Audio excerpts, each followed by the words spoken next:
All right, Josh Copeland, CISO of Crescendo. What's going on, man? Welcome to SF. Another beautiful day here in San Francisco. It's sunny, right? It's very sunny. I actually love it, you know. You're welcome to my hometown, you know, all the way out here from Louisiana, Northwest Louisiana. Yeah, well, you got to invite me out there, you know. If you like crawfish and casinos, I got you covered. Are you near New Orleans? I'm actually as far away from New Orleans as you get and still be in Louisiana. I'm closer to Dallas. So, dude, what got you into cyber, man? I fell into it by accident. I know. When I was 18, I joined the United States Air Force. Oh, damn. My original job was supposed to be logistics. And Wow. I got to my first duty station, and they're like, well, we have this thing called a work group manager that's kind of like an IT type thing. We need a volunteer to do it. And you said you like computers, so do you want to do that? I'm like, You're like, oh, sounds good. I did the thing that you're told repeatedly not to do and volunteered to do the thing. And it's just been a wild journey since then. You know, I started doing, that work group administration, IT help desk stuff, hooked up into, networking, routers and switches, servers, pen testing, policy, Everything under the sun. everything under the sun. Did some really cool stuff with the Rand Institute of Cyber Attacks, Kinetic Effects, figuring out how to use a building uninterrupted power supply to take out a server room that then shuts down an entire air operations center. So you're like, dude, this seems a little crazy. This is, But you loved it. it was awesome, cool stuff. Learned how to break into nuclear power places. Facilities. Oh, shit. And I'm like, that's always a fun Like thing. Stuxnet. That's scary. And then when I retired from the military in 2018, did what most folks do and went into Fed contracting before jumping over into the commercial sector and trying to figure out how to bring all the things I've done for the last, 20 years in the DoD and Bring it bring to the them world. to the civilian space. Wow, that's amazing. But like now you don't work with like Fed, non-Fed kind of No. organizations? Now I'm working purely commercial. My company does customer experience, which is a Very important thing these days. it's very important. It's a unique space to be in for me, coming from, highly regulated Fed spaces to now be dealing with all of this other highly sensitive data you're really protecting the people of the world, because we're truly a global company with presences on every continent but Antarctica, because we don't have enough people there to maintain a presence, but definitely creates a unique opportunity to do cool stuff in the cyber field. Right. I mean, I think like with these newer companies as well, I mean, slightly newer companies as well, you're able to go in and start being a little bit more modern about your security strategy, let's say. Oh yeah, absolutely. We're a cloud first native company. We don't have physical infrastructure anywhere because we're truly SaaS based, cloud forward. Yeah. And that creates its own kind of security challenges and the ability to know what's where and who's accessing that, and kind of figuring out that identity is kind of a new control plane. Right. Do you think like, how would you describe your security strategy actually, just out of curiosity? I think for us, it's, we're very data centric. Everything we deal with is data, whether it's our own data, whether it's our LMM models that we're using, or the customers that we're servicing their data. It's all about how do we keep that in the places it's supposed to be, Right. with the minimum number of people accessing it that needs it to do the job. And Are that's you kind of, very data first then? yeah, so we're very data first and making sure that we know what data we have, where it's at, and how it's being, handled. Got it. So do you usually start, is that how you start when you like join a new company? Yeah. Looking at where the data is? Yeah, for me, it's kind of, I spend like the first 30 days figuring out what do you have? What is your stack? Where's the data at? What do you do with data? How do you figure out who's accessing what data? Right. And then use that to kind of figure out what my next steps are. Sometimes it's, everything's great with this company. We just need to do incremental adjustments to make it slightly better. And sometimes it's, you come in and go, okay, this is a really early stage company. They didn't have security from the start, so we've got to build from the ground up and kind of take things from there. But the great thing is there's lots of cool tools that help you do that in a relatively quick time to move the needle pretty fast. Do you think that like you would do this definitely again? Oh, yeah. Another place, another place? Oh yeah, I've spent my entire career going from one place to another and kind of building and fixing programs. Even when I was, in the military, my actual AFSC was a job that I never actually did.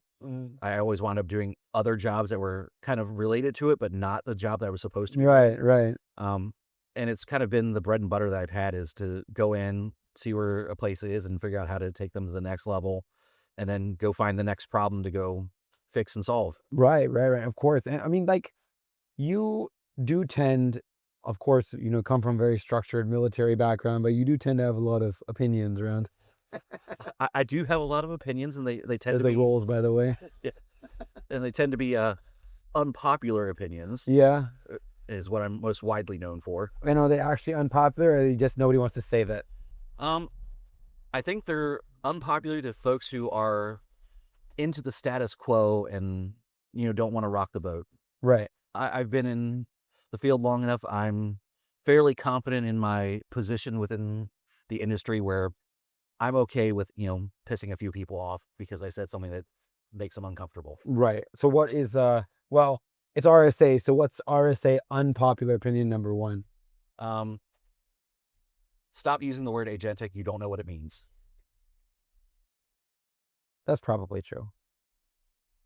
Probably. Because the thing is that if somebody is using it, well, first off, in cybersecurity, agents mean something very different.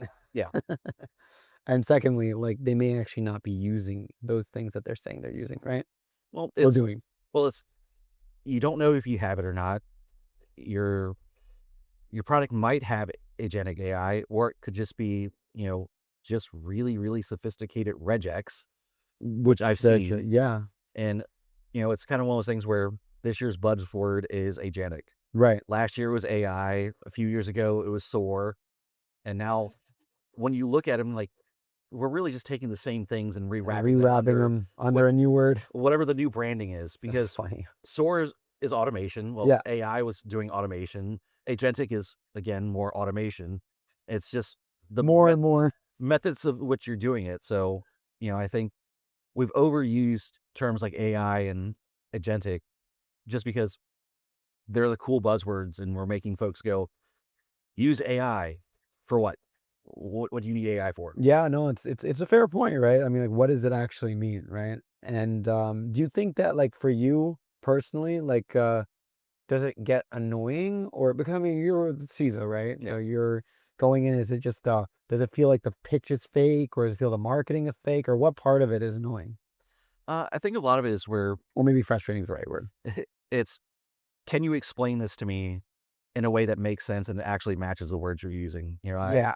I was very, when AI first became kind of the big buzzword, I went, AI is really created in PowerPoint, and real AI is done in, Python. Mm-hmm. Like Um, TensorFlow type times. yeah, where we're seeing kind of the same thing with agentic. It's, what have you actually changed in your product since last year? Right. Right. Oh, wait, nothing. You just changed the branding on your slick sheet. That's it. I mean, okay. That's a good one. Not bad. Not bad. Well, that's a very good RSA one. There's a second RSA one, a second unpopular opinion. Um, yeah, the vendor booths don't really do anything for most folks. The people who are going to booths are there to grab swag and lightsabers and, phone bank chargers, and the badges that you're scanning aren't worth the money that you're paying for a, you know, $50,000 for floor space and a $2 million Yeah. shiny booth. You're doing it because there's an expectation to do it, not because there's actually a return on investment. Yeah. I would. So again, it's another very true unpopular opinion, but so we don't use a booth today. Right. And one of the reasons why is because when I worked at Symantec and ForcePoint for a long time, and around 10 years, and when it was there, it's like it became very evident that all of my meetings would happen at the St. Regis or the Zeta Hotel, which was the Symantec hotel that these guys would book out and everything. So then, like, I never even really went to the show floor at all. So then why would we spend, that's not where I would spend my money. Right. Makes no sense. I want to spend the money where I'm going to be. The dollar should always be around that. Yeah. And where are the people who actually influence buying? Yeah. You have a floor full of, junior SOC analysts who are here on They can't, Expo yeah, Pass. exactly. They can't even influence The anything, buying, yeah. let alone It's true. It's a true point. really move the needle on any of Wow, the dude, organizations. we're gonna get in so much trouble for this thing. Seriously, dude. Me, That's a good one. That was a good one. prove that I'm wrong. It's like fair. If you're a tech company, because there's a lot of like curated events where you have 10, 20, 30, like you said, buyers in the room where you can pay for that to be curated, where they'll bring people, they'll incentivize them. Like, for example, you're like, hey, you have a relationship with someone, you'll come through. Or you have a relationship with me, you'll like, oh, Kunal, come join your happy hour. Just say hi, hello. There'll probably be good people there because you think I'm a good person. Right. Well, maybe. Well, I wouldn't be in a car with you Well, if I didn't think you were a good person. Just saying. That was a good one. I really like that one. Okay, third unpopular opinion. So RSA related, obviously. RSA related. So keeping with kind of the AI theme is if you take all of your junior tasks and you automate them using AI, where do you think in 5 years you're going to get new mid-tier analysts and engineers from? Like frontline, like net and so entry level. How are you building your programs where you're leveraging AI to do things that AI is really good at, but also not breaking your system where now you have a talent gap and folks who are now supposed to be watching the AI but have never done the work that AI is doing, knows whether they're doing it right or not. I think that's like a many industry problem, no? It is. It's particularly important in cybersecurity because we're super budget conscious now, and everyone's pressing, bring AI into your organization, automate. But you have to look at the pros and the cons of that, of how do we keep getting skills appropriately? Yeah. How do you keep humans in the loop, and how do you make sure that your next generation of professionals actually have skills? Yeah. They're not just trusting the AI to do AI things. Right. I mean, it's a problem. So it is a problem on the software engineering side. The way that they've sort of solved it is by kind of combining the interview process, both with how well you can use AI tools, Right, and also how good are you yourself at coding without any AI tools as well. So that's like a relative, but most of those people, they did study somewhere, right? So they did study engineering from maybe a university or whatever, but may not necessarily be the same king like you said earlier. It's like, well, if I'm just like looking through the SOC stuff, then maybe a little different, right? If I'm like, sorry, trying to analyze a new incident or something like that. right. And the problem isn't now. The problem is 5 years from now. Yeah. Actually, you're also even more correct. It's like, hey, it'll go in and be a problem later, not today. Damn. Well, that's kind of cool. I'm trying to think of something more controversial. So more controversial.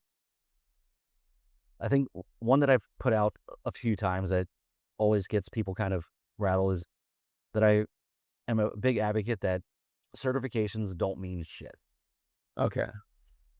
And like certifications from a compliance perspective or from like a person perspective? from the person perspective. So, whether it's a Security Plus, A Plus, CISP, insert whatever acronym suit behind your name that you want. Yeah. And I can say that I have like 90 certifications, so it's not that I'm anti-certification. Right.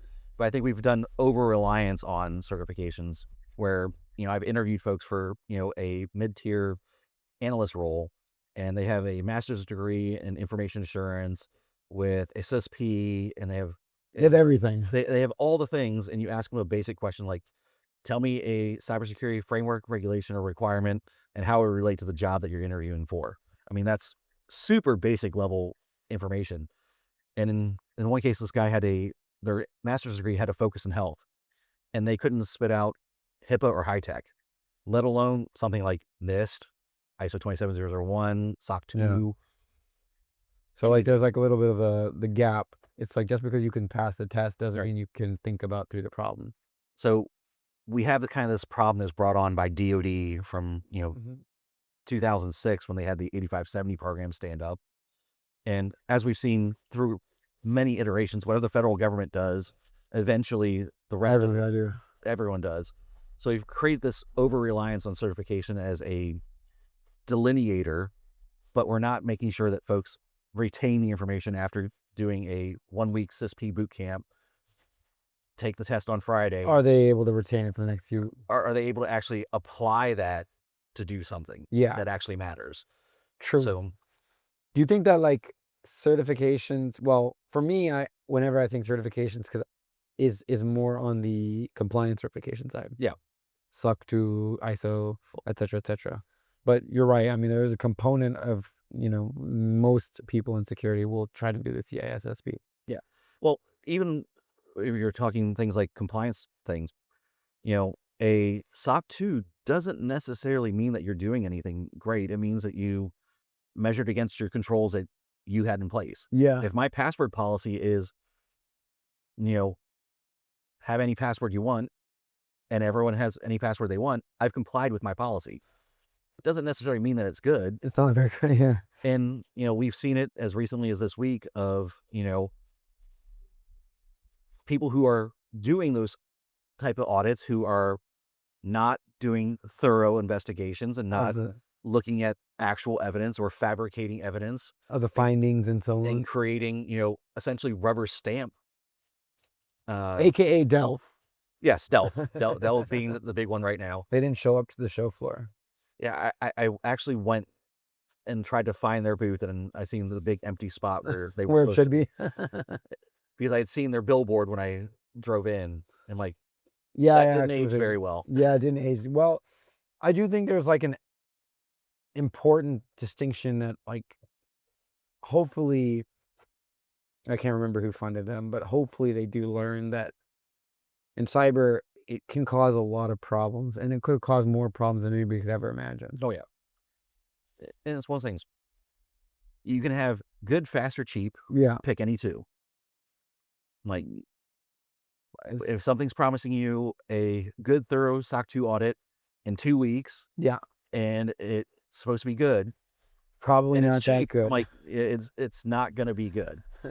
Like, it's not realistic. Even with a lot of good AI automations that are reviewing evidence, it still takes time. Takes time, takes energy, all that stuff, right? I mean, it's never going to get done overnight, let's say. Yeah, I mean, it's fair. I think like most of these guys, obviously there's been this huge change, right? Because everyone's like, well, I didn't use this, I didn't use this, I didn't use this. But the reality is that, yeah, a lot of them did, use that product. Yeah. Yeah. And then now they have to go back to anybody they've given that report to and explain, no, we actually did it right. Not. It was not one of the bad ones that were found. Yeah. I absolutely like will prod you like I would prod ChatGPT. Yeah. No, I want it to be more crazy, more ridiculous, more unpopular. What would that be? I think one of the other ones is we have not given folks the reign to do cool things that we should let them do, because we have a whole lot of fear around letting folks experiment. Yeah. I'm an older guy. I started doing IT cybersecurity stuff in the early 90s. Yeah. And we did a lot of just crazy things as kids, breaking things down, breaking into things, using Captain Crunch whistles to access phone networks. I totally had the micro set recorder with the $5 worth of quarters dropped in. We're definitely able to play around a lot more back then, right? And we had opportunities to build things, try things, and to fail and fail fast. Now there's such a hesitance to do anything that's not, completely safe, that we're losing opportunities, and we're really taking folks who would be fantastic and crippling them because we're not giving the opportunity to really think critically. Yeah, and think through the problem itself. Yeah, I mean, being pragmatic is something we've always really, my real largest job has always been around product management, right? How can you build a much more better, faster, more easy to use technology is my philosophy. But if you don't actually have time to think about the problems, or you are not actually thinking about the problems, you're never gonna have it work. Right. One reason why I love doing this, because you get to learn from someone like you, and that actually ends up making the product better, because that's why we listen. Well, and that's kind of, why I have and put out unpopular opinions is because, we had a really long time in the cybersecurity space where I call it the self-licking ice cream cone, Yeah. where everyone's like, we're all awesome. We're doing all these great things. Life is amazing.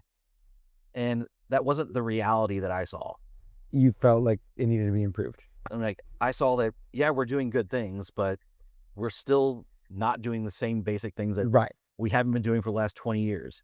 Like, I can walk into, one of the halls here in RSAC where there's 1,000 people in the audience and ask the room, how many of you have a, CMDB that you're 100% confident has everything in it? And I will get 0 hands. Right. I mean, the basics. I'm like, this is basic. How can you protect what you don't know? And like, that's really simple stuff. But we're still not doing that right. But we're going and saying, we're awesome. We're doing all these great things and we're saving the world. And to a large degree, we are. That is the crux of cybersecurity as a profession, is that we're to protect people. Yeah. And whether that's people directly, whether it's, their financial situation, their data, it's all about people if you're doing it properly. Yeah.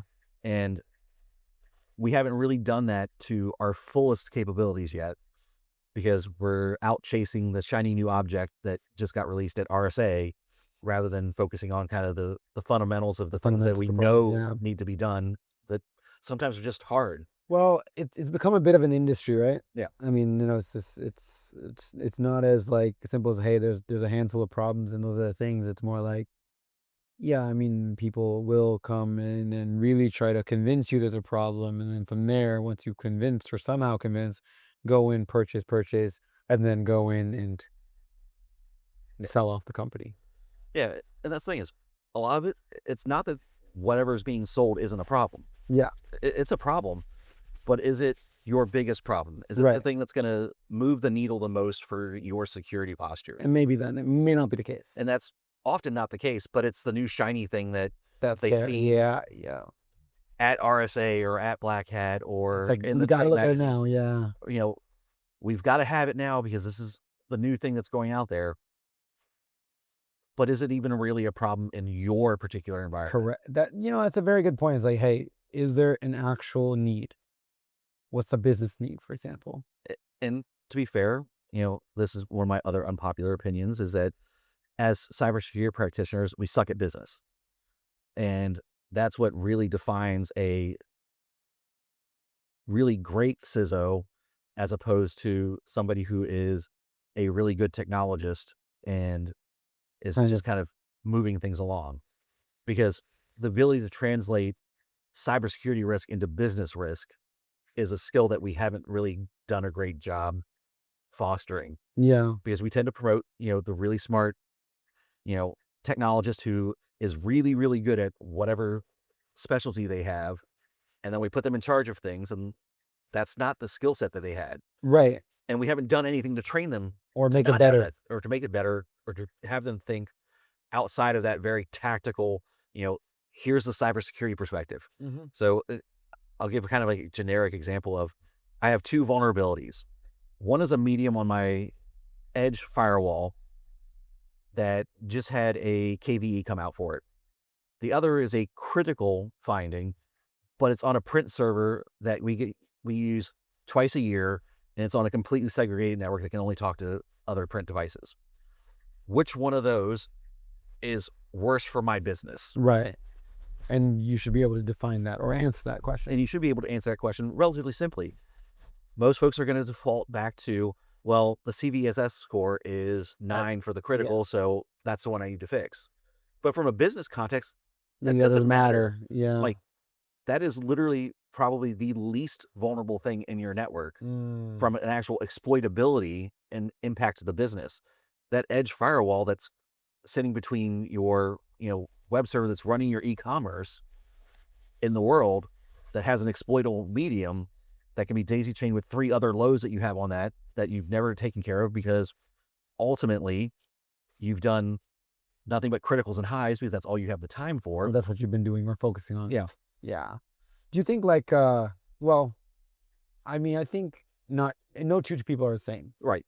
And so you have like a very interesting, beautiful view of your world. But there's also a lot of people that see you or see this and they want to be one day be like you. They want to be a CISO too. Yeah. What would you say to them? Like, how would you advise them to do something like that? One, it's always continuous learning. This is a field that changes literally every day. And if you're not dedicated to a continuous learning, this isn't the field for you. Mhm. And then more importantly, learn business and understand business.